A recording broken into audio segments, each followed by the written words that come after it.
The simple truth is that our infrastructure is collapsing and the American people know it.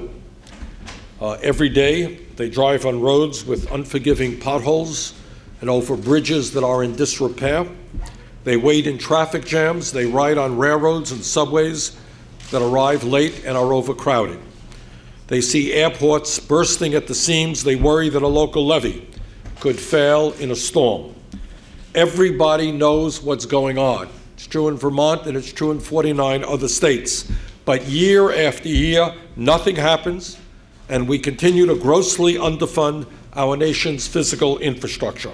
That has got to change, and that is why I am introducing the Rebuild America Act, which will put $1 trillion over 5 years into modernizing the infrastructure of our country.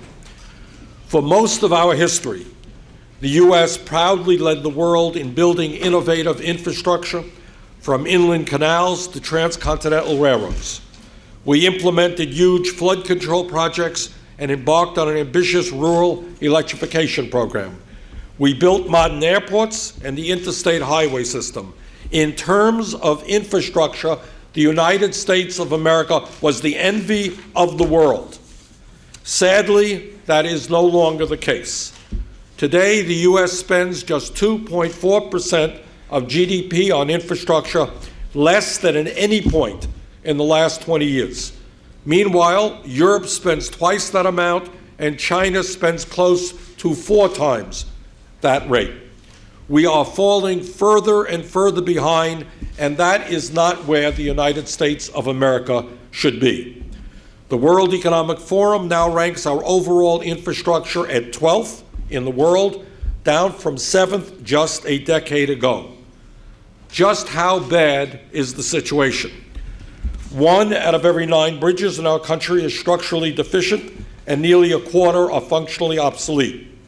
Almost 1/3 of our roads are in poor or mediocre condition, and more than 42% of urban highways are congested.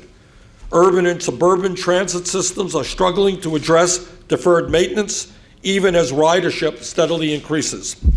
Much of our nation's rail system is obsolete, even though energy-efficient railroads move more freight than ever, and Amtrak's ridership has never been higher. America's airports are bursting at the seams and still rely on antiquated 1960s radar technology because Congress chronically underfunds deployment of a new satellite-based air traffic control system. More than 4,000 of the nation's 84,000 dams are now deficient, and nearly 9% of all levees are likely to fail during a major flood. Much of our drinking water systems are nearing the end of their useful lives, and our wastewater treatment plants dump billions of gallons of raw sewage into our nation's rivers and lakes each year when old pipes burst or plants fail during heavy rains. America's aging electrical grid suffers from hundreds of major power failures and interruptions each year, many of which are avoidable. We rank 16th in the world in broadband access, which is necessary for 21st century commerce, telemedicine, education, and public policy. Perhaps most telling, we even underfund the national park system that helps preserve our nation's history, heritage, and natural wonders. All told, the American Society of Civil Engineers tell us that we need to invest an additional $1.6 trillion just to get our infrastructure in a state of good repair by 2020. My office worked closely with the Society of Civil Engineers when writing the Rebuild America Act, and I'm very pleased that they are here with us today. This legislation is enormously important in making our country more efficient, more productive, and safer. But it will also have a profound impact upon our economy and the lives of many, many millions of working people. While we have seen in recent years improvement in our economy, the reality is that unemployment in this country remains much, much too high. The real unemployment rate as opposed to the official unemployment rate. And the real rate counts those who have given up looking for work and are working part-time when they want to work full-time. That rate is 11.2%. Youth unemployment in this country is at 18%, and African American youth unemployment is close to 30%. We need to create millions of decent paying jobs. We need to do it soon, and this legislation will do just that. What the economists tell us over and over again is that if you are serious about creating jobs, the fastest way, the most effective way to do it is through rebuilding infrastructure.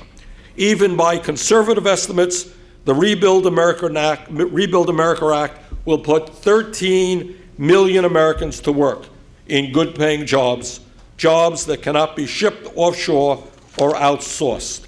Moreover, each and every project will require equipment, suppliers, and services, and 13 million Americans will spend their hard-earned salaries in their community supporting local businesses. It is no wonder that groups from across the political spectrum, from organized labor to the U.S. Chamber of Commerce to the International Monetary Fund, agree that investing in infrastructure makes sound economic sense. When if infrastructure spending goes up, GDP and household incomes grow. With that, let me thank the American Society of Engineers, Civil Engineers, not just for being here today, but for year after year after year. They are the people who keep telling us in report after report just how serious the infrastructure crisis is. And I want to thank them for their help on this legislation.